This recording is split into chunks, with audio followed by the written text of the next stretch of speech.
and welcome to part 2 of the Hybrid Event Masterclass.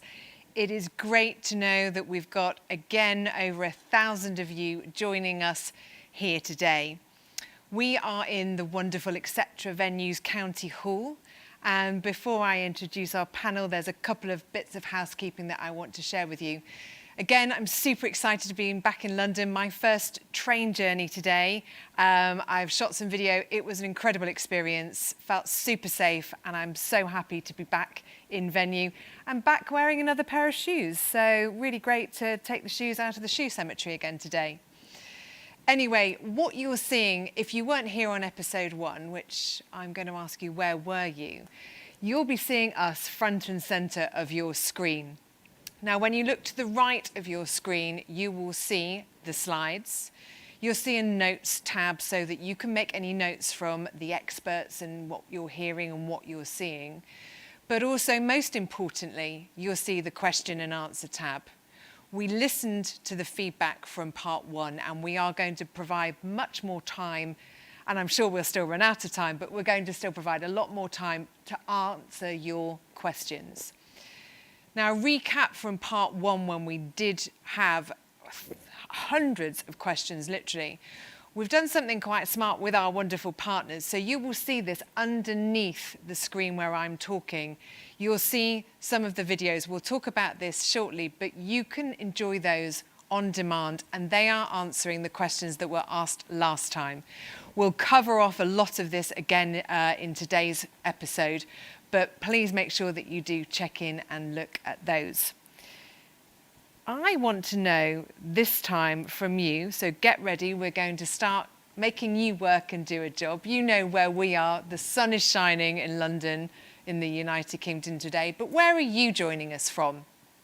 Which country are you joining us from? So last time we had all the cities, and now we'd like to know which country you're joining us from. So let us know. I'll give you a couple of seconds to type in where you're joining us from. Let's see where our audience are. And can we see the results, please? Wow. So we've got a lot of people in the United Kingdom. We've got people in the States, Canada. Hey, Minnesota's its own country. I love this. Malaysia, Mexico, Portugal. Well, welcome to each and every one of you. And I do hope that today our jam-packed 60 minutes is going to thrill you, interest you, make you think about how you're planning and running your meetings. So thank you. I'm going to ask now, it was a poll I didn't ask in part 1, but I'd like to find out a little bit about what you know about this venue. So the next poll, please, if we can bring that through, is going to be, who has either planned or attended an event at Etc. Venues? So have you planned one? Have you attended one? Have you done both? And it doesn't have to be County Hall, it can be any Etc. venue around the world, or none of the above. So we'd just like to understand who we've got in our audience today. So we've got an even mix, 51% are new, which is great. We want to talk to you about the great stuff that we've got in this partnership. And we've got about the same planned, attended, and both. So that's great. Remember this one for later on. And last one before you can have your cup of tea and listen to our experts. So let's bring up poll 3. I'm not going to apologise. We asked you these in episode 1, but we want to see, as we know the world has changed, how confident do you feel about planning a hybrid or a multi-hub event today? We have the results from a few weeks ago, but how confident do you feel about planning a hybrid and multi-hub event today? And we'll show the results, please. Well, that's very interesting. We are 5.5. We were 5.6. Yeah. We were exactly the same. So again, our panel of experts are here to help support you, answer your questions, and let's meet them. Welcome. Good afternoon here in the UK. We have joining us Ralph Cochran from event.video. Hi. Nice to see you. Mike Piddock, I need to say Mike Piddock. Mike Piddock from Glisser. Great to see you, Mike. Angie. And last but of course not least, Nick Ho from etc. Venues. Afternoon, Sam. Afternoon, everybody joining. It's great to have you back, and you're slightly nearer me, which is a joy. I've got to ask a question to you all, and I'll start with you, Nick. But okay, we met 3 weeks. 3 weeks ago was our last event. What's changed? And to all of you, but Nick first. Well, I think firstly, just going back to that first poll, I think it's really interesting to see essentially 50% of people have attended or worked with ETC, and that's great to see. And I was interested as to what result that would give. Essentially, last year we had about 1 million delegates attend our venues. So over the course of the 27 years that we've been operating, you can imagine that's a lot of people. So it's great to see we've got ambassadors out there. We've also got 50% of people who we're very keen to work with going forward. So a really, really interesting snapshot. Sam, in terms of your question as to what's changed, I think the obvious one is around dates. The dates here in the UK, we've been given guidance by the government that from the 1st of August, we can start having meetings with up to 30 people. Okay. And then from the 1st of August, we can have bigger meetings than that. And I think the really important thing about that is it gives an element of certainty to essentially allow us all to do what we do best, which is get back to planning meetings. And that's the 1st of August. Just to recap, in case anyone didn't get it, 1st of August is for... less than 30 people. And the 1st of October... is for more than 30 people. Great. Yeah. And I think that brings me probably onto the second point, which is actually, as a result of those dates, actually the desire and demand has really risen. And we've been feeling a lot more interest once we've had those dates, either for face-to-face meetings, which naturally at etc. Venues we are an exponent of, but also for hybrid, and using that as a mechanism to get back to face-to-face meetings. So there's been a real desire there. And interestingly, talking to delegates and understanding their levels of comfort, I think it's them that's comfortable, and perhaps the corporates which are a little more cautious at the moment. So that's probably the second thing. And then the third thing, again, talking to clients and planners, is actually we're doing a hybrid event here. Again, thousands of people beaming in from around the world, regrettably a very limited audience, but ultimately people are going to want hybrid functionality in smaller meetings. So we've actually worked on creating what we're calling a room in a box. So again, if you're somewhere between 4 and maybe up to 30 people in a meeting room, you've still got the technology and the functionality to have a hybrid event in that meeting room. So again, it's spanning not just the events, but also the meeting space. So those are probably the 3 things for me. Big changes. Mike, are we seeing a similar change in technology? I mean, we seem to be rushing through technology at a pace of knots. What are you seeing from a Glisser point of view? Yeah, I think it's really exciting. I think since we spoke about a month ago, the market has just moved on dramatically. I think the big thing we've noticed is that the event planners have become a lot more familiar with the technology and a lot more familiar with what they might be able to do with it, and they're starting to get comfortable with it. And I think that's really great to see. When they get comfortable with that, they start putting demands onto the tech companies for new features and different elements, and that's really, really exciting for us because we can try to deliver on that. I think the big point to make is the last time when I spoke, I was really pushing the point about audience engagement, just the importance of it in a virtual or a hybrid environment. It's fundamental, and I think everyone's got that now. You've seen the polling that we're doing and things like that. It's moving on now. We're now talking to a lot of clients about audience retention, and that's really important. They can get people to virtual events, to hybrid events. They can get that audience there, but it's about keeping them.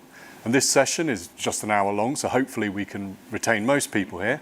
But when you start looking at full-day events, multi-day events, that's the real thing that people are trying to address. And you'll sort of see from those links we mentioned at the bottom, a lot of that has driven our thinking to make it more like, I guess, a YouTube experience. So if you're watching YouTube, as you're watching one piece of content, they're firing up now and next all the things that you might want to watch after that. And we're really taking that philosophy and trying to give audiences the next place to go. They should never hit a dead end at your virtual or hybrid event, but giving them the next piece of content, giving them something to drop into, and whether that's live or on demand, it's trying to explore those options. And so yeah, we're responding to that market and those demands, and hopefully leading planners on a kind of a course so they're understanding more about what we're trying to do as well. So it's been fun, but it's been a crazy month. Yeah. Yeah, we're all beginning to sort of go, wow, this is how it used to be, guys. Not too much sleep. And I'm thinking someone who hasn't probably had a huge amount of sleep as you, Rao. Can you tell? As you're working behind the scenes and in front of the scenes. Now, as Mike's saying, our audience is saying, well, actually, I'm hearing this a lot when I'm speaking to my clients, TV quality, TV broadcast. what's actually happening in this world now for you in terms of the hybrid event? Yeah, I mean, I think I said at episode 1, it's fantastic to go from being at the back of the room, much as we like being at the back of the room, to being one of the key components of a successful virtual and hybrid event. So you can't really do a hybrid event without live streaming, I don't think. And if you're going to do live streaming, you need to make sure that it's good quality as well. So you need to take up the production value, you need to have the motion graphics. And I think that also plays into what Mike was saying about interactivity, because at the end of the day, you're creating something online and you are kind of trying to entertain people as well as here in the audience. So it's been an interesting month since the last one. I would say, again, echoing Mike's comments, we have been absolutely inundated with work. And I think a lot of people have made decisions about what they're going to do in the autumn or the fall. For seeing as America, the USA was higher on the list today, or bigger in the text. So a lot of people have made those decisions in the past 2 or 3 weeks, and that means that it's incredibly busy in virtual event world, and we're hoping as well in hybrid event world towards the end of the year. Hybrid is definitely the word, and when you mention live streaming, so I'm going to start getting very excited with our, as you said, our people at the back. We are actually going to live stream today. We don't just have a UK panel here. We actually have a US panel over in etc. venues in New York City. So hopefully, if the wonders of technology that we've been working extraordinarily hard, I say we, these guys and their teams, hopefully I will be able to ask the question now and say, good morning, New York City. Can you hear us here in London? Something I've always wanted to say. Hello. Good morning, Sam. Can you hear us? Can hear you loud and clear. It's By great. your smile, you can hear us. Hello from New York. Wonderful to see you. I'm going to introduce you properly, as a good MC should. Welcome to the show, Vice President of Business Development for etc. Venues, Fiona McPherson. Give everyone a wave so they know it's you. Morning. And Megan Carey, who is the Chief Revenue Officer for Glisser. Tell me, how is New York City this morning? New York is very hot at the moment, so sun is shining. It's 30 plus degrees, which I think is, Megan, Around 84, it's hot here. It's hot. Summer is definitely in full swing. It's exactly the same as London, as you can probably imagine, because the sun's out here. It's about 92 here, I would imagine. We're not competitive. Now, Fiona, tell us, I'm sure we want to know, we've got a big global audience. What is the situation with the world of events over in NYC right now? So we here at etc. Venues 360 Madison, we are ready. We've had our great operational team here. Resetting out the space for social distancing, getting everything ready. So as soon as we have clients that are ready to go ahead, obviously partnering with Glisser, which is fantastic, so we can reach that wider audience. People do feel safe. So we're just basically waiting for the go ahead from the government here to say, right, off you go, ready to go. Clients are certainly very keen to get go ahead and meet in person. I think you've touched on it previously. It's great we've been able to do these virtual events, but it's nice to get the in-person as well as that mixture of the virtual and in-person, the whole hybrid solution. So, and Megan, in terms of that hybrid solution, we have this wonderful partnership here between event.video, Glisser, etc. venues, and now obviously the connection with the multi-hub with etc. venues, Madison Square here and all the other sites. How important is that partnership for our attendees, our audience today? I think it's instrumental because we still need meetings and events. Businesses can't run without them. We need to be able to meet. And I think in the US market, we've absolutely seen a shift. And I can pinpoint it to people coming back from July 4th break. People are now planning. We can't wait any longer. And what people are looking for are solutions and partners who can provide them with the flexibility that they're going to need. Meetings and events can take months, if not a year out to plan, and you just can't wait. So I think partnerships like this are giving our clients the flexibility they need. I think you're seeing the event community just absolutely step up. And it's been a fun thing to really watch and see the creativity. And, at the end of this, we're going to be better than we ever were. I think events will change. This is our new normal, but I think it's a positive thing. Well, I think on both sides of the pond, that's something that we can definitely be in agreement on, that it is the new normal and innovation is happening, and it's happening quickly. I've got a lot of questions, and I know that we're not going to be able to get all of those across to you because I know that you guys have other bits and pieces to do today. But I'm going to ask a couple of questions from the audience, if that's okay with you, ladies. One of the big questions around planning events is coming through around time zoning. So Fiona, you're in New York City. It is something like 10 a.m. over there. We're at 20 after 3. How does this work in terms of thinking about this, bringing in speakers and the time zone situation? Yeah, I think it's fantastic. We, very lucky to have the 2 venues in New York and, venues in London and New York. And I think that works so well, and hence why we picked New York as a city to open our first etc. venues outside of London. Because, London is Greenwich Mean Time. It's very central, so you can you reach a much wider audience from that time zone. And I think also looking for just US only, New York's fantastic in that sense that, we can also reach the West Coast. So it's just like a nice wide range of time zones we can reach with. And then we keep talking about international events here, and I know that lots of people will just be planning national events, but from an international perspective, because we do have a truly global audience today, I'm going to ask you, Megan, because this has come up again quite a lot from our audience. With the technology that we're using, the platforms like Glisser, how do we make sure that we're inclusive with language, with translation? How can that operate when we're running multi-hub events across these 2 different time zones or globally?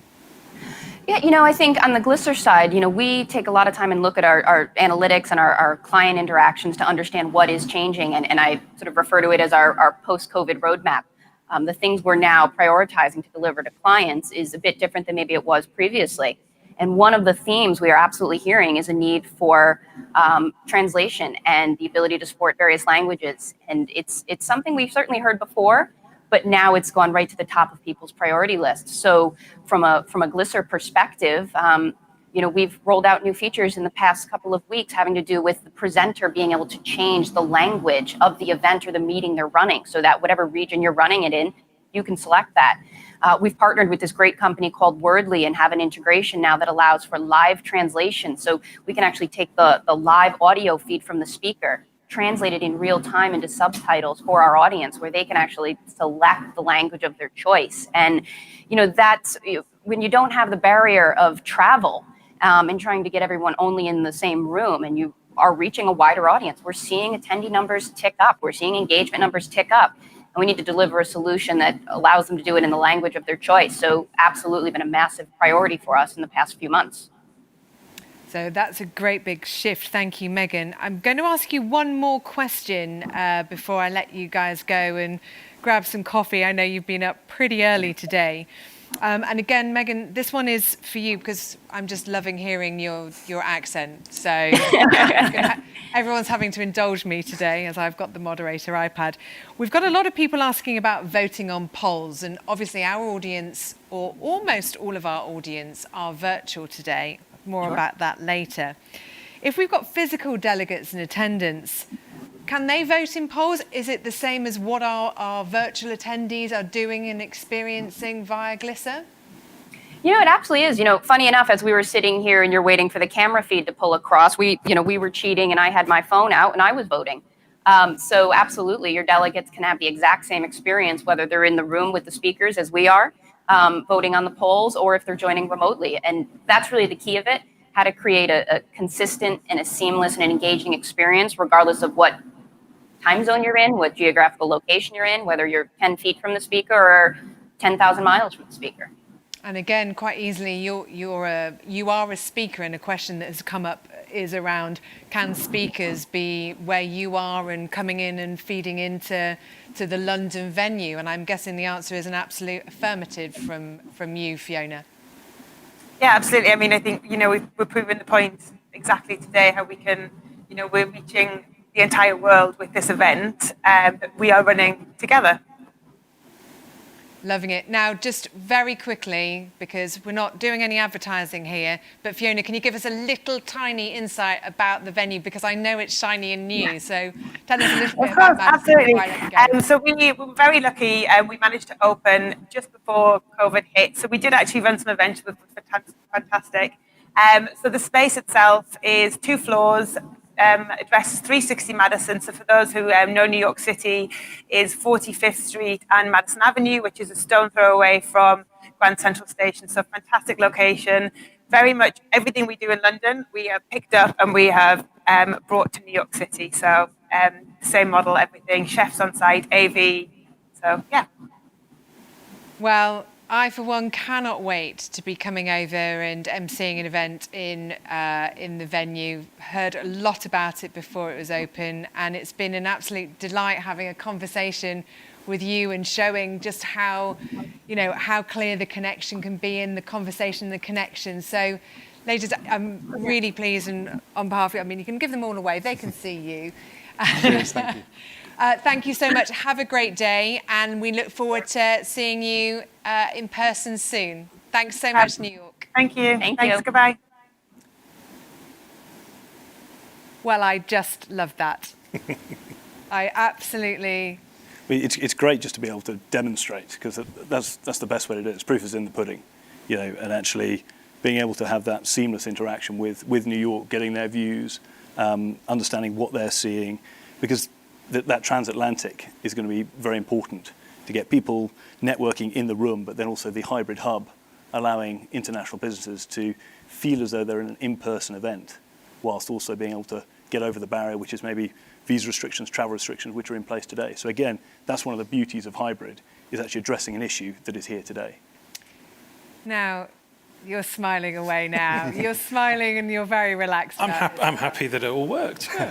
Yeah. We were never any doubt. No doubt. I think it's important for people to understand, we're sitting here, we are smiling. That was seamless. That could have been participants talking to us. It could have been speakers talking to us. But what are those key considerations that our audience need to think about when we're looking at multi-hub and live streaming, whether it's New York or Barnsley? Barnsley, I don't mind going to Barnsley as a northern. We can get there. We can go there. I think the first thing is that there's not many AV staff in the room, and that's true on both sides of the Atlantic. So thank you to John, who was the AV guy behind the scenes in New York. Massive thank you to Liam from event.video, who is basically running everything here that is camera-based, and particularly Ilya on the sound, who's been performing some wizardry, who is a long way over there and not even looking at me, and Graham from Pro AV as well. So there are people in the room doing things. Nardo's as well, doing the Glisser polls. I'll give you a wave. There's a lot of moving parts and not a lot of people, I think, is actually this world that we're moving in. And you need that interaction. So you need to be able to get people remotely feeling as though they're in the room, as well as people in the room understanding that somebody has got an opinion remotely. So I really enjoyed listening to how things are going in New York. As you said, it's a big business center, I think, for everybody. But that, we just assume this stuff works, but it's actually a bit more complicated than that. So I'm relieved that we've got a great team here. And just from a timeline as well, this, we're doing an hour's broadcast today, but we've been in the venue all morning, getting ourselves set up, testing some more. Test again. Sound check, don't panic. But again, I think that's probably a big consideration. Yeah, I think in both virtual and hybrid, you have to think about your agenda, think about your planning. You talked about TV quality live streaming, but to do TV quality production, you've also got to think about the show running order, all of those things that certainly as a producer I know, but I don't think necessarily are obvious. What happens if it goes wrong? what shots are we doing, which camera are you looking at when you're talking, Sam, for example. I've forgotten to look at mine, actually, which is right there, so there I am. It's easy for me, mine's called Samcam. So. Samcam, yeah, we told you which one was Samcam. There's a lot, isn't there, going on that is not actually obvious. Yeah, your brain is going, especially when you're having an earpiece with another stream in, but with the right people, with the right partners, it can be done. I'm going to come straight to some questions because, wow, thank you very much. Again, we're going to go through some of these, and then what we're going to actually do is clear the decks so that we can actually see more. As I said before, and putting the pressure back on our panel, we will answer as many of these as we can live. But if we can't do that, then we will make sure that we put them for you for on demand.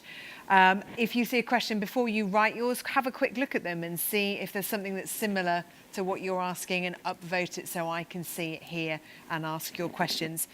A top question is about breakout rooms. So quite an interesting question. If a hybrid event has breakout rooms where the live audience moves to, how would you set this up so the virtual audience can participate?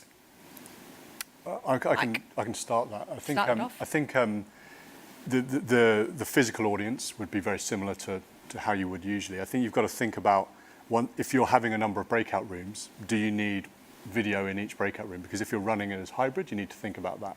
So are you looking at a crew in each room, or are you considering the breakout rooms to be perhaps running in a kind of more DIY fashion? We would definitely recommend crews in each room. So you have to start thinking about when you add breakout rooms, what's that going to do to the complexity. But it's absolutely possible. The advantage the virtual audience have is that they can move to a breakout room in a click of a button. In a physical event, you've always had to shuffle people around, and so that's, once you start thinking hybrid, you've got to account for the physical challenges that you've already had. But adding the virtual component doesn't add any more, other than that you're going to need a video crew through each breakout. The screens we have here, there's no reason why we couldn't have faces of virtual audiences participating in a breakout area. So you can combine the things that Ralph is doing with the video, what we can do with links from each session to breakout sessions, and then the space that ETC provides to build that up. Obviously, it takes a bit of design, and that's the complexity and thinking that this group here bring to the table to help event planners kind of go through each of those steps. A question's been asked, and quite happy, Nardos, if we move on just to a holding slide so people can see what that looks like as we're shifting. Someone's asked, well, a lot of people have asked, what does the moderator screen look like? And I'm seeing almost what you're seeing. I'm focused on the questions, and as I said, we're looking through on the most voted so that I can get your opinion and your questions across. I see the same thing. Can that change for a moderator, or is the moderator as the reflection of the audience in the room?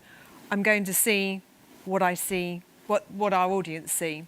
Yeah, we can consider that there's two types of moderators. So somebody on stage like yourself, you need the simplest view possible. You don't want distractions. You've got to try and manage everything and at the same time read questions. So you're pretty much seeing the audience feed of questions in real time, and you can sort them and see what's getting the most votes. There's actually a second background moderator screen that Nardos is looking at that has the opportunity to accept, reject, archive, do all of those complex things that you're simply not going to be able to do on stage. So again, when we're involved and we're supporting events, that's part of what my crew does, is to provide that moderation support for the professional moderator on stage, let's say. Can I jump in and add as well? You've also got social media. So I think what we're starting to see now are people who are joining from other channels as well. So they might, for example, today, you could, if you know the URL, watch straight on YouTube. You might be watching on LinkedIn Live, on Facebook, and we can actually pull those comments in as well into the live stream. So the technology is moving along at quite a fast pace. All of that has been driven by esports, so it's basically Twitch and things like that, and wanting to see what people are commenting on your gameplay. But I think that's something interesting that we could also bring if you want to grow your audience. You've got people registered here. I don't know the numbers, Nick, but well over 1,000. Well over 1,000, yeah. Well over. But you might want to grow that a bit more by seeding some of your content to social media channels, and that those people can also participate. You don't just have to view. And then there's a consideration about bringing in another moderator as well, so that you've got somebody on stage who's managing, who's emceeing the show, who can then cut, because there's an awful lot of jobs now to be doing from a moderator MC point of view. So you may want to consider having a second moderator who is your social, so that you are constantly looked after. Your audience, wherever they are, feel that they're connected with. So it's another option. But it's interesting because, I mean, these events hopefully appear seamless, but they're incredibly difficult to organise, to orchestrate, just to make sure it all holds together. And so, whilst we are absolutely exponents of the in-meeting room and the face-to-face element of that, and the complexities that come with that, from a hybrid perspective, it's important that the components come together to make it as seamless an event as possible. Because when I think about hybrid, my sort of mission statement with hybrid is how can we look to reduce the gap between in-person meetings versus hybrid and then virtual? How can we minimize that gap? My view is we'll never fully close that gap, because the reality is face-to-face is the preferred method. It's just inbuilt into all of us. But actually, it's thinking about all these dynamics to try and lead in the hybrid space, because ultimately that's what clients are going to want in the short term, and indeed in the long term, as it looks to supplement face-to-face meetings, which I think is where people want to get back to. So, we think of ourselves as leaders in the venue space, but again, having a partnership where we've got leaders together, where we become the leaders in the hybrid space, that's a capability that everybody's going to want. We've got a very big upvoted question. Thank you for doing that. Is it about shoes? It's not about shoes. Oh, I haven't seen anything. They may be further down, because Sam's been telling me about there are shoes so many today. questions coming through. It's incredible. Hybrid events seem like the way forward. However, the significant increase in cost to host these is a huge charity for organisations, and this one particular, thank you for your question, for small charities like ours. But it's been voted, so lots of people are saying this, and it's going up every time I'm looking. Do you have any recommendations on how we can reduce costs and make hybrid events a viable option? I do, yeah. I think event design is one of the key things. So when I talk to I talk to a lot of people who are designing different events and moving to virtual, and then asking me about hybrid as well. And what we were doing before it certainly doesn't work for virtual. Kind of sit there for 8 hours in your chair and just watch people like us talking. You need some interactivity, some sessions that you get involved in, some pollings. And I think when we think about hybrid, we shouldn't go back to how we were designing events before and just maybe a few people tacking on live streaming. So if you can design an event that, for example, keeps everybody in the same room, that would be one. Potentially makes use of lower cost platforms. So there are many, many different platforms, both for streaming, for everything, really. Some of those are lower cost than others. We also have different solutions for different things. So some people ask us for kind of better than a webinar. I don't really like using the word webinar, but my marketing brain has not come up with maybe a masterclass, maybe I should call it that. But something with a bit of polling, with a bit of chat, as well as a live stream. So I think we probably all see similar requests. But from my perspective, certainly if you're asking me for a quote, the better you can be in terms of sort of being specific about what you want. Is it a half day? Is it only 2 hours of live streaming, and then you're going to do a Zoom session separately? Lots of these tools are out there, and I'm certainly not saying, oh, Zoom is no good and you shouldn't use GoToMeeting and you shouldn't do. You can use them all in different ways based on your budget, but I think just be clear. Yeah, I was going to add, I think don't just look at it as an additional cost. Think about the additional value and benefits you're creating. You're getting video content that can be repurposed and reused forever and drive additional revenues or donations. And so think of it like that you're doing two things at once rather than spending twice as much on something. The other point to note is we have a partnership in the charity space with a company called Givergy, and Givergy do live auctions, and so they integrate into our platform. And actually, if you can generate a direct donation stream from the virtual component and prove that it can cover its costs at the very least, if not generate more donations, then that's something worth trying, and it's worth giving that a test and seeing if this media works for you. But yeah, don't think of it just as an additional cost. Yeah, I think it's thinking about meeting as an output. What is the value we're getting from it? Whether it's donations, whether it's engagement, what is it that you're getting from it? And similarly, some people's budgets may be restrictive, such that they can't do everything, and therefore it's actually thinking about where's the best place to invest one's budget. And that's actually similar to your question. We've had a lot of requests for this in meeting room offering. So actually now on our website, there is a hybrid package, which is that smaller meeting where they want the hybrid capability in there as well. Because to your point, certain budgets won't be able to afford some of the bells and whistles, but it doesn't mean that you can't actually have a hybrid event. And I guess if the bells and whistles are built in, as you're saying, that this is how etc. venues are running, then you don't have to have that worry of sourcing that. And I mean, I'm hearing on the webinars, the events again, not the webinars, that people are. There are technology companies out there who are taking advantage. This is where the partnership and having a trusted resource is so important for you as a planner, and that's what we're sort of trying to relay here, because the world and his wife are new technology providers, new video providers, and coming to a trusted resource, taking more than one quote, I'm sure is quite an important thing to consider. But I think in terms of what we're all trying to pull together is actually what do the clients want? That's what we're listening to, is what is it that the client wants, and then how can we make that happen? How can we take away the challenges associated with this? So frankly, everybody watching today shouldn't be interested in some of the challenges that we've had and the expertise that are required, because that's our job. Yeah. And actually, the planner's job is to come up with creative meeting content and structure and all of that. So again, that's why we were so keen to form this partnership, so that we could be right at the forefront of that and give the clients what it is that they're asking for. Yeah, it's important. We're really joining everything up. So the worry is if you use multiple vendors, and you do need multiple vendors to do the relative areas of expertise.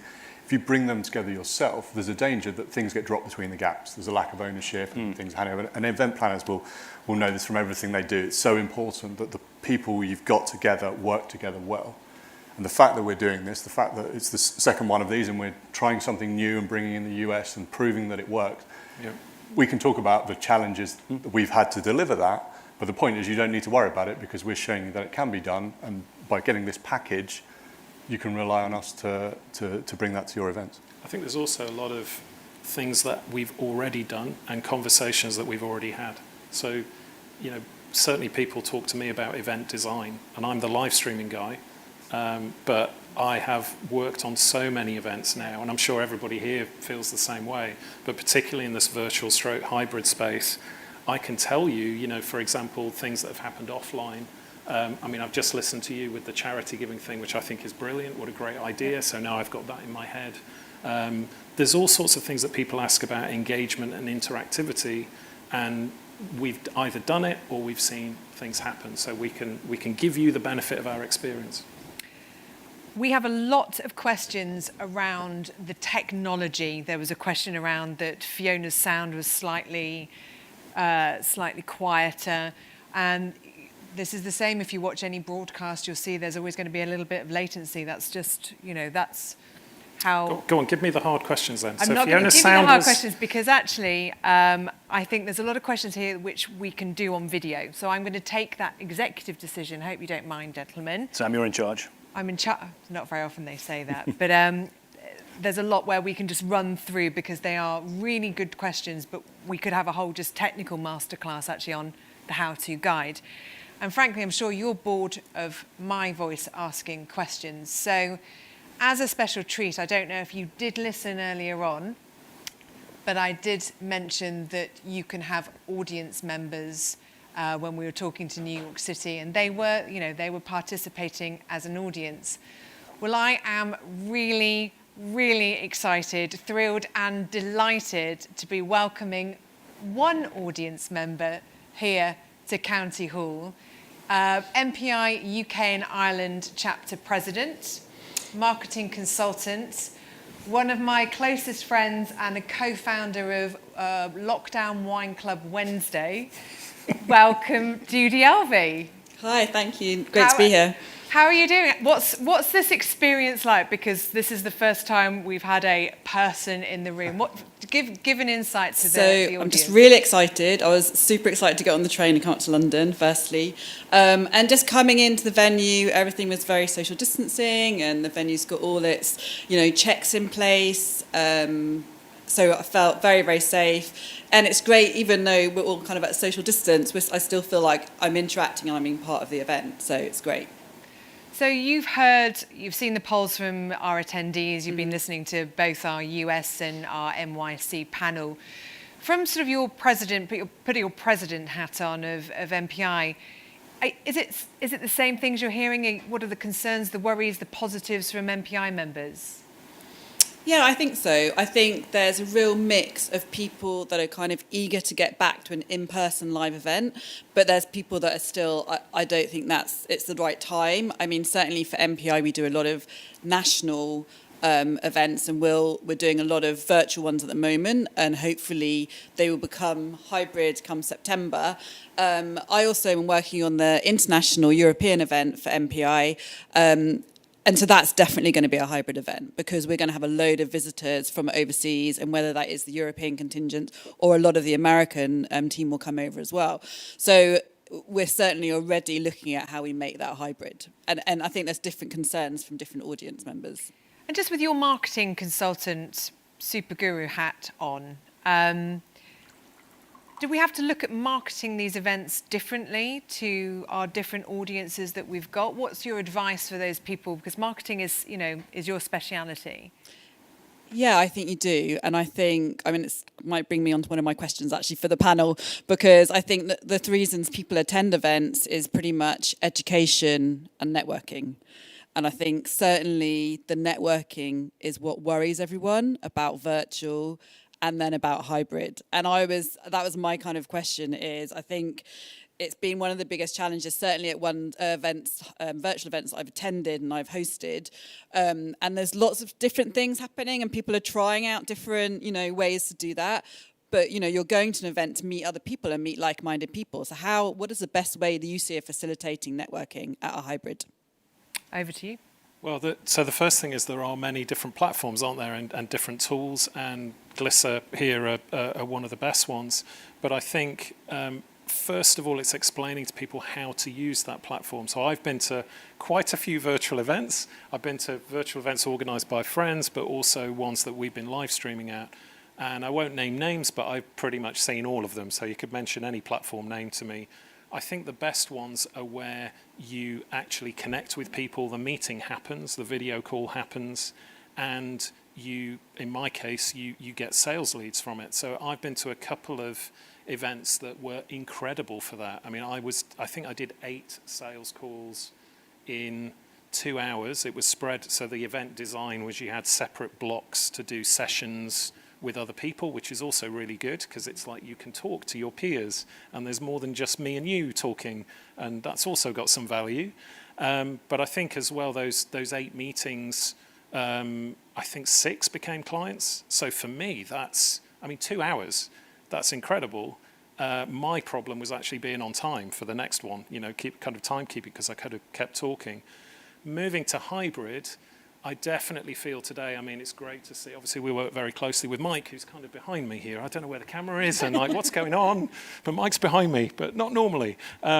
So, seeing Mike, for example, with Glisser and the team, we're almost like extended team because we know each other. So it's great to have that in person, and also with the etc. venues people, and you, Sam, as well. But that's my 2 pence.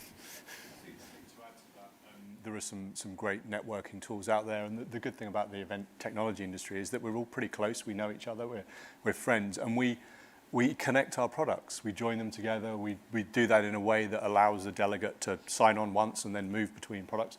So this stuff can all be brought together depending on the requirement, and we very much said, look, we're going to make these, the panels and the speaker sessions as good as possible. There's no problem connecting in other technology that enables the networking component. So I think it's looking at your requirements for your event, bringing in the partners at the right time with the right technologies, and making sure they're all talking to each other and not dropping any balls. And that's been the really nice thing out of this kind of emergence of first virtual and now hybrid, is that, you know, we've managed to connect products that we've been talking about connecting for years and never got round to, and suddenly there's the demand for it. So all of these companies are working together to sort of drive this industry and make it a success. I mean, it's really interesting because I think hybrid is great and has been working so well to overcome some of the barriers. But to your really interesting question, I'm not sure it will ever be able to substitute, you know, the networking. I think it will go a long way, but I don't think it will ever substitute for being in person. You know, we mentioned serendipity last time. You know, when we think about having a meeting, it's not just a meeting. We want people to have an experience when they're here, whether it's the food, the service, the design, the environment where people are going to collaborate and, to your point, learn and be educated.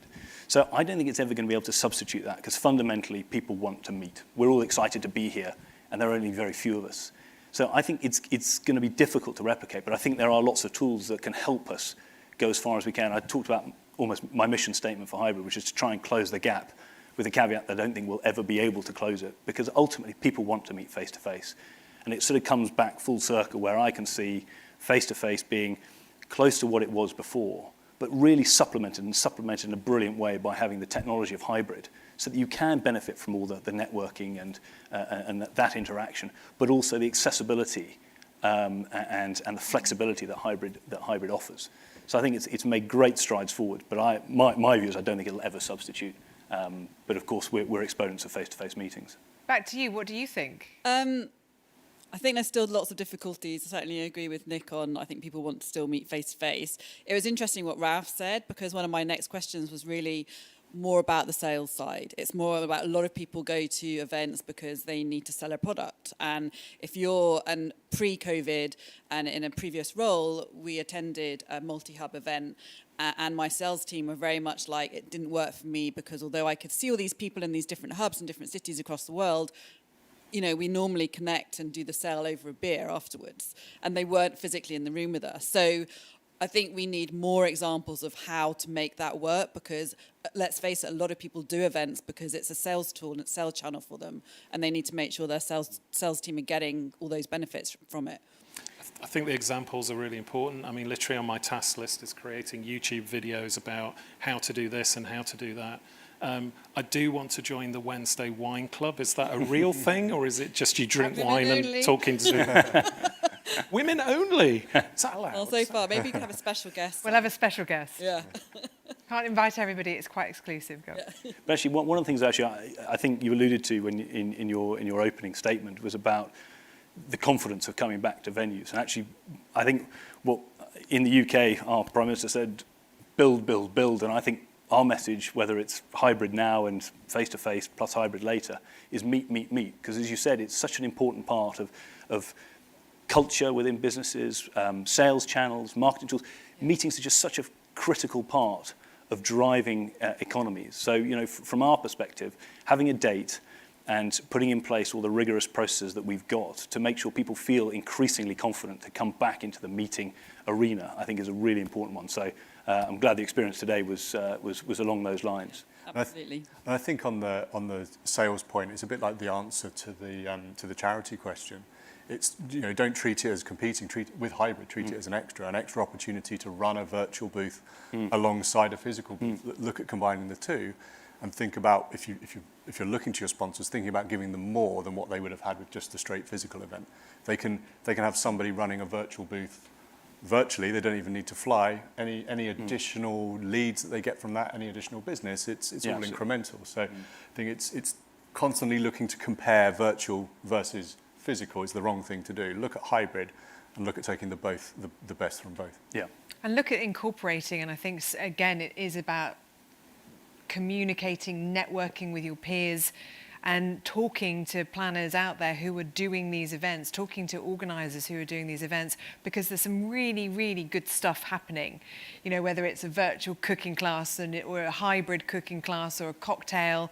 And, you know, there are some really nice examples of these things happening, but this is still a relatively new world.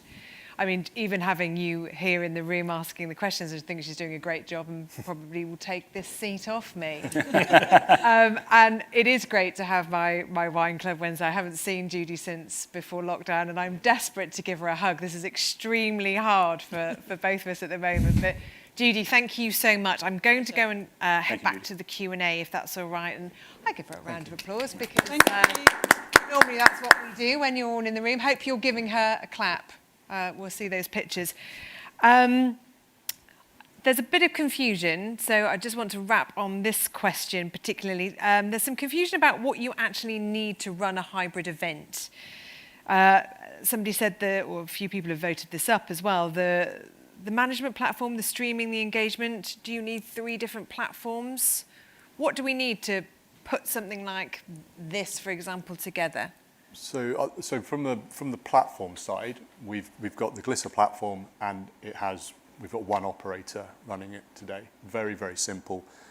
And we take a video feed from Ralph. And the video side, we've got one person here who's Liam behind the scenes. We've got 4 cameras, and we're getting the audio from Ilya, who is from a different company. So that's a company that Etc. Venues know. And I don't think you were looking at me earlier, Ilya, but I do think you're a bit of an audio genius. So to answer the question earlier about New York, they don't have Ilya is the problem there. That's why she was a bit quieter. So you've got 2 people, basically, on the live stream side. But if you were virtual, or if you were in one of those breakout rooms, we can take a feed from a laptop. We've taken a feed from a phone for big keynote presentations before. It's not ideal, but you can do it. Yeah, but so I think that's right. You've got to have the platform. You've got to have the cameras or the streaming medium. But then also you've got to have the infrastructure, because actually one of the things from an ETC perspective is actually ensuring that our venues have got the bandwidth and capability to be able to host these sorts of events. And so when we've been designing venues, it's not just been about delegate flow. It's also thinking about the technology and trying to, in some ways, future-proof the venues such that we can host these events without interruption. I am going to answer a question very quickly. Glisser, is it brandable? Because everything's pink. That's because Etc. Venues is pink. Yeah, absolutely. Yeah, we're normally orange, so you can see it in pink. And if you later, don't jump out now, but if you later go into any of the pre-recorded sessions, you'll see that they're all on brand with our respective companies. So, and that's one of the big things that we're seeing compared to something like running virtual events on Zoom. You don't get a lot of branding with that. If you're using a platform like Glisser, you can make it feel like your company's area, and that ties in with the venue and what we're doing here. So, and then you just ask your moderator to colour coordinate to the brand that she's working with. A quick question again, because I know that we knew we'd run out of time, and I'm going to try and get a few, so quick answers. Okay. What is the safest social distance meeting layout in your opinion, regardless of the number of attendees? Thank you for the comment here. I like the sort of hollow square setup you have, and then they've put what a great job Sammy has done as a moderator, so bless your heart for that. But safe distance in terms of sort of the staging, and what does that look like? Yeah, so I think in terms of a meeting, the U-shape is very helpful, but the reality is, we're thinking about spacing out the attendees, whether it's theatre, whether it's cabaret, whether it's boardroom style, whether it's U-shape. So, wouldn't worry about that, because that's critical and what we're thinking about. Thank you. If we look at hybrid events as an experience, so this is a really great question. Thank you for this. If we look at hybrid events as an experience like watching a sports event on TV as opposed to watching it live in a stadium, isn't there an advantage to watching it remotely?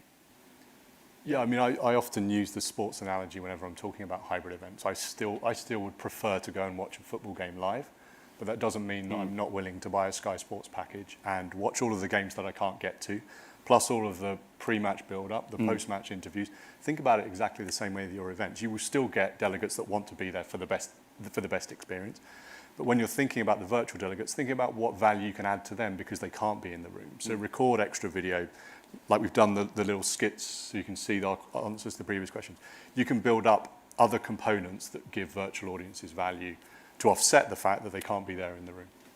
And maybe they don't want to be there, because I give the example of South by Southwest, which has been streaming a lot of their innovation sessions, didn't happen this year, but a lot of their innovation sessions for probably 3 or 4 years, I've watched artificial intelligence, driverless cars, all sorts of things. I've got no intention of going to Austin, Texas. I just slotted it in between doing whatever I was doing. So I think actually your reach could be bigger by having both components. Whilst I've still got you talking about that, just very, very quickly, talking about numbers of streams. How many streams can you have? We have 2.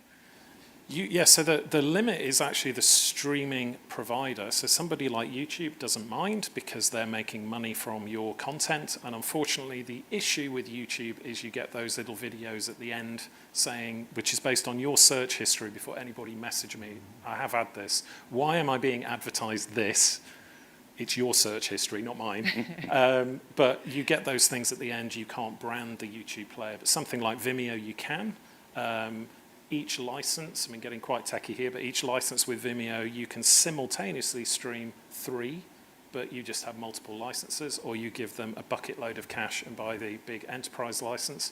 That's all the stuff that we do, by the way. So you don't have to pay for Vimeo if you work with us. We do all that.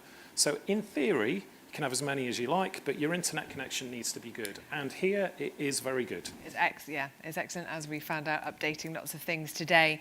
I'm conscious of time. We started a little later, and if you do have to go because you're attending another event or you have a meeting, thank you so much for joining us. But I just want to close by I'm seeing all these questions which you will see, and we will make sure we get them answered. They are, we could run through another hour like we did last time. Very good questions that I'm sure you can all answer on video on demand, and we'll make sure we get those to you. But a lot of what I'm seeing through this and from what Judy also said to us and what we're hearing is all around confidence. So, in your closing words, I'm going to start with you, Ralph, and we'll do the traditional back through to me. I'm going to ask the audience, and then I want you just to wrap by saying, why people should have confidence in running these events. So, last job for you in the audience. How confident do you feel now about planning a hybrid or multi-hub event? So if you can answer that question for me with some of the things that you've heard today, with the fact that you're going to have video on demand, I'm trying to sell it for you there. How confident are you about planning a hybrid or multi-hub event now? If we can have the results through, please, that would be great. So we've jumped up again. Yeah. So this is great, with more on-demand content that we're going to share with you as well, and the knowledge of these guys. That is great to hear. But last words, finally, confidence in this new world of where we're going. I think you need to talk to people who have got some experience and who've got the partnerships, and not necessarily try and piece everything together yourself. Suck it and see. So try doing a small event, see how it works for you, and have a backup plan. Every good producer has a failure, I won't call it failure, has a backup plan. Plan B, That's my C last and word. D. Thank you, Ralph, and thanks so much for everything that you and your team have done here. Mike. Yeah, I think the really nice thing is that a lot of our clients, they're now into their second or third hybrid event, or actually virtual event at the moment, but thinking about hybrid. So the improvement in their confidence between the first and the second is stunning, and by the third we feel like we don't need to do anything after that. So it is trying it for the first time and being confident enough to go with it and learn really quickly. I think if any event planner thinks about the first event they ever ran, they had a huge number of fears. This is a new thing, there's new technologies to think about, there's new challenges, but you've got to take that plunge, because I think, I still very much believe hybrid is the way that the market is moving. The faster you learn, the faster you upskill, the faster you think about the technologies, the better place you're going to be to really take advantage in I'm not going to say the new normal word, the future, and the way that I think it's going. Yeah. I think for me, confidence is broken down into 2 elements. One is the technical confidence. And again, I think this partnership can really take that away from, or allay any fears that people have on that, which I think is one of the really interesting sort of marriages here. And then there's the personal confidence about people's mindset of coming in, as Judy has today, actually getting back to meeting. And, that'll obviously be important with hybrid when people are in the room, but actually just thinking about, the confidence to come back, knowing that the venue that you're going to is going to be clean and all the procedures are going to be put in place. So that, for me, there are two elements of confidence which are important for the hybrid event, and I think with this partnership we address both bits of confidence. So I think for me the final message from me is, let's get those meetings booked in, let's get back to planning, because that's what we all do collectively, and that'll really drive engagement, experience, and activity for us all. Thank you so much for all your questions and your participation. It really is a joy getting all of this stuff in. It's a moderator's delight. Thank you to our esteemed panel and partners for putting this together. Our team behind the scenes are wonderful. So that's Liam, that's Nardos, that's Graham, and that's Ilya. Thank you so much. Thank you, Judy, for joining us. Very excited about having a socially distanced glass of wine, because it is Wine Club Wednesday. We will look at all of these questions. You will respond to them. As you said, this is going through on the YouTube channel, so stay in touch. Come and ask the team. You've got the one email here. You've got your international phone numbers, so please get in touch by hybrid@etceteravenues.co.uk. You will have a response. The team are waiting to hear. There's no such thing at the moment as a silly question, so please ask that question to your trusted partners. Let's get meeting. Let's see you in venue, and I look forward to us having an audience for part 3. Is that on the cards, Nick? Yeah, I think a third series would be great once we can have an audience. It's frustrating we can't have an audience today. Just one point of admin, if I may, just looking at that screen, the area code for the UK number is incorrect. So when we'll amend that. Send that. So it should just be 0044203. So it's got the extra double 1 in there. So just point of admin. But thanks for joining us. We'll see you at some point, hopefully here in Etc. Venues, or at a virtual or hybrid event soon. Stay safe. Keep meeting, keep connecting, keep asking the questions, and I'll see you soon. Thanks so much. Take care.